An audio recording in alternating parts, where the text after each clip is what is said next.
बेरोजगारी बनाइदियो, युवाहरूलाई बाहिर पठाइदियो, युवाहरूलाई विदेश पठाइदिने, देशलाई भ्रष्टाचारमा डुबाइदिने र देशको गद्दार हामी हुने। सभामुखले पार्टीको दलीय हिसाबले जति निर्देशन दिन्छ त्यो निर्देशन हामी मान्न तयार छैन।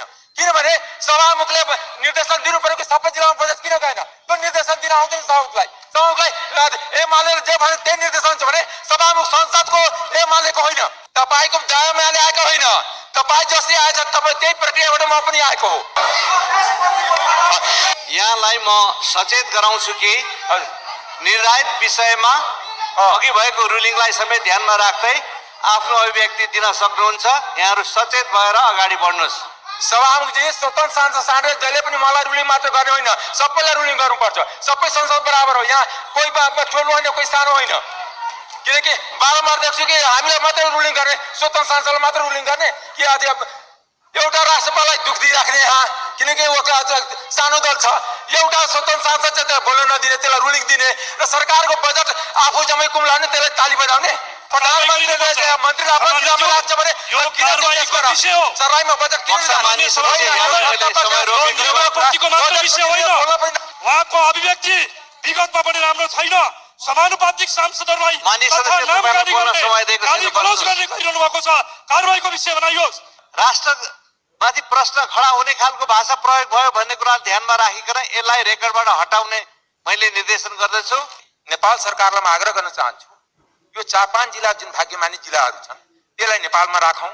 बाँकी 77 जिल्लाको 72 जिल्लालाई लिजमा दिउँ, अर्को देशलाई, अमेरिकालाई दिउँ, चाइनालाई दिउँ, भारतलाई दिउँ। अब त्यसै कारण जब बजेटै जाँदैन भने त्यो जिल्ला नेपालमा किन राख्ने? खालि ट्याक्स लिनलाई राख्ने। शहरी विकास मन्त्रालयको म स्टार्ट गर्छु। काठमाडौँमा 3 करोडको दरले 131 योजना छ।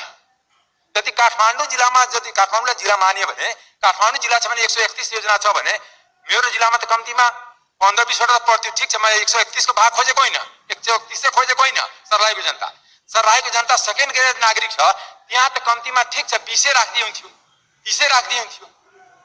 यो बजेटलाई निजी सम्पत्ति ठानेर जुन हुन्छ डलद्रामा सुदूरपश्चिममा एउटा गेटा मेडिकल कलेज पनि भने सबै हामी ताली बजाए। डलद्रामा मेडिकल कलेज खोल्ने त मध्य प्रदेशमा एउटा पनि मेडिकल कलेज नखोल्ने। यो जुन प्रक्रियाको जुन छ अनि त्यसकारण मैले बजेटको विनियोजन हुँदाखेरि माननीय सदस्य एकछिन रहनुहोस्। माननीय सदस्य महेश वर्तौला के भन्न खोज्नु भएको छ? मैले नियम 26 बमोजिम उभिएँ। मेरो नियमापत्ति नियम 20, 21, 23। सामान्य सभामुख महोदय, छलफलमा सहभागी हुनुभएको मान्य सदस्यले सधैँ आपत्तिजनक विषय यो संसदमा राख्नुभयो। विनियोजन शीर्षकमा छलफलमा उहाँ भाग लिनु भएको छ। देशलाई काहीँ कतै अर्को देशमा, अमेरिका लगायत देशमा गाभिदिउँ भनेर संसदको रोस्टमबाट यस्तो आपत्ति जनाएको यो त देश गाभिदिने भएन होइन, लिजमा दिउँ भनेको छु। जब तपाईँ त्यहाँ बजेट राख्नु त तपाईँ किन त्यो अभिव्यक्ति राष्ट्रघाती अभिव्यक्ति हो, यो देशकै अभिव्यक्ति हो। होइन, ठिक छ, प्रधानमन्त्रीले मन्त्री आफ्नो जिल्लामा लाग्छ भने यो कारबाहीको विषय हो। सराईमा बजेट किन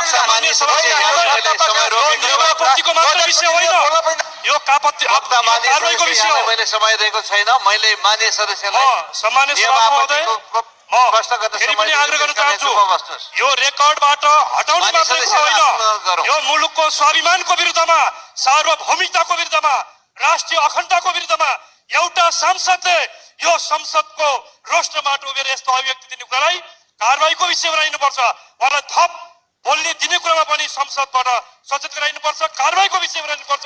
यो माग गर्न चाहन्छु। उहाँको अभिव्यक्ति विगतमा पनि राम्रो छैन।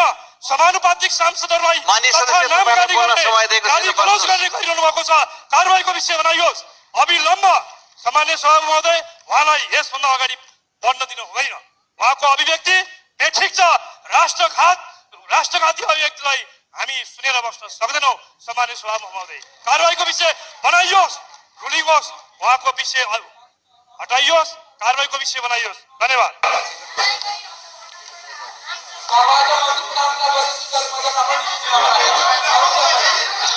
माननीय सदस्यहरू आसन ग्रहण गरौँ।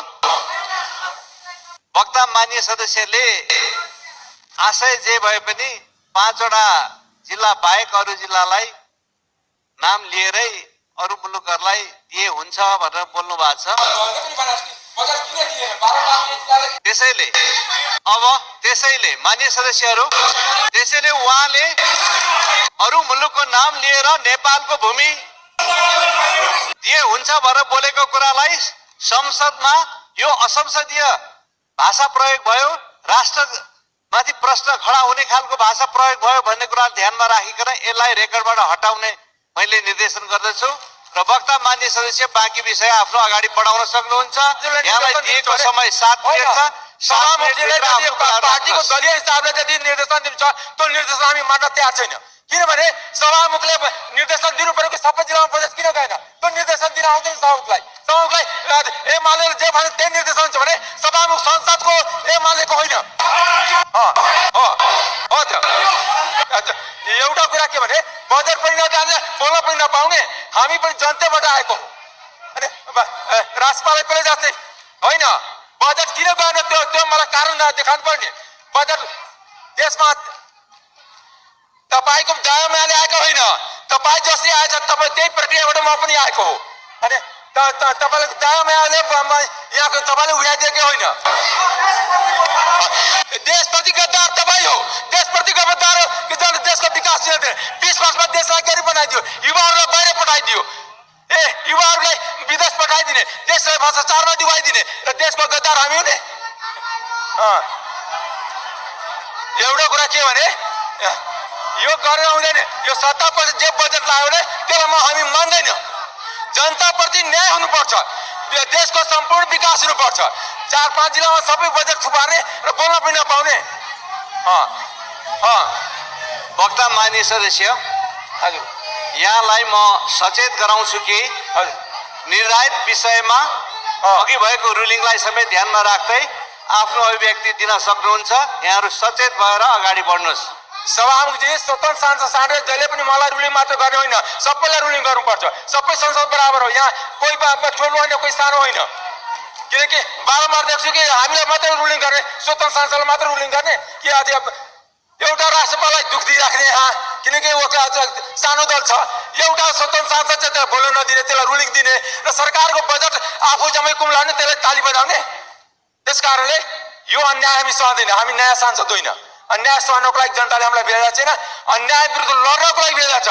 चाहे त्यो आर्थिक असमानता होस्, चाहे जातीय असमानता होस्, चाहे लैङ्गिक असमानता होस्, त्यसको लागि बोल्न यहाँ आएको छु। होइन हामी त गुच्चा खेल्न आएको हो। एउटा कुरा के भने मान्य सदस्य, तपाईँ निर्धारित विषयमा बोल्नुहुन्न भने तपाईँ डाइस छाडेर तल जानुहोस्। निर्धारित विषय नबोले तपाईँ डाइस छाडेर तल जानुहोस्। यहाँ निर्धारित विषयमा बोल्नुपर्छ, नियम तपाईँ तल जान सक्नुहुन्छ। ठिक छ, तपाईँले मलाई बोल्न दिनु, म यहीँ रहन्छु। 7 मिनट मेरो टाइम चाहिँ म यहीँ रहन्छु। किनकि हाम्रो अधिकार संसदमा विनियोजन विधेयकमा हामी राखेका थियौँ, त्यतिकै न्यायमा छ। 5 मिनट खर्च कटौती बेला पाउने, 3 मिनट सम्मानित सांसद पाउने, 8 मिनटलाई 7 मिनट गरिदियो, त्यो पनि हामी चुपचाप सही रहनुपर्ने। कार्य व्यवस्थामा नराख्ने, त्यो पनि सही राख्नुपर्ने। सुनवाई समितिमा नराख्ने, त्यो पनि सही। सबै जाति सहनको लागि हामी जन्म्या होइन। एउटा कुरा के हो, हामी हिजोको दिनमा पनि अन्याय अत्याचार भएको थियो, राजा पनि त्यसको पनि लागि लडेर आएको हो। कसैले हामीले टीका लगाएर आइदिएको होइन। त्यसै कारणले जनताको कुरा, जनताको आवाज यहाँ बोल्छु, त्यति क्लियर हो। त्यसै कारणले 10-10 लाख जनसङ्ख्या छ, त्यहाँ खेलकुदको बजेट एउटा पनि नपर्ने। जहाँ 2 लाख जनसङ्ख्या छ, त्यहाँ 5वटा 10वटा जना पर्ने। सिधा कुरा नि, वर्षौंदेखि किसानलाई अनुदान दिइराखेका थियो, उखु किसानलाई त्यो अनुदान नदिने। अनि हरेक तिरबाट सर्टेन व्यक्तिको इन्ट्रेस्ट पुरा गर्नलाई जुन बजेट विनियोजन भएको छ, त्यसको खिलाफमा स्ट्यान्ड गरिरहेको छु, गर्छु। यो मेरो प्रतिबद्धता हो, जनताप्रति प्रतिबद्धता हो। र जहाँसम्म देशको कुरा गर्यो, देश जसले 30 वर्षदेखि शासन गर्यो, देश कंगाल उसले बनाएको छ। देश भ्रष्टाचारको दलदलमा उसले फसाएको छ। अमरेश सिंहले मन्त्री बनेर भ्रष्टाचारको दलदलमा फसाएको छैन। देश युवाहरूलाई खाडीमा उसले पुर्याएको छ, मलेसिया उसले पुर्याएको छ। आज दुनियाँको ग्रे लिस्टमा उसले पारेको छ, अमरेश सिंहले पारेको छैन। त्यस कारणले यो जुन जहाँसम्म देशको राष्ट्रियताको कुरा हो, हामी माथि कसैले क्वेसन उठाउन सक्दैन। त्यस कारणले संविधान नसिकाउने संविधान बनाउने मान्छे मध्ये पर्छ, संविधान पढ्ने मान्छे पनि हो। हामीलाई संविधान नसिकायो हुन्छ, संविधान बनाउने मान्छे मध्ये हो, पढ्ने मान्छे मध्ये हो। हामी नपढेर त्यतिकै संविधान बनाएको होइन। त्यसकारण मेरो एकदम क्लियर छ कि सभा सञ्चालन दोस्रो गुणको आधार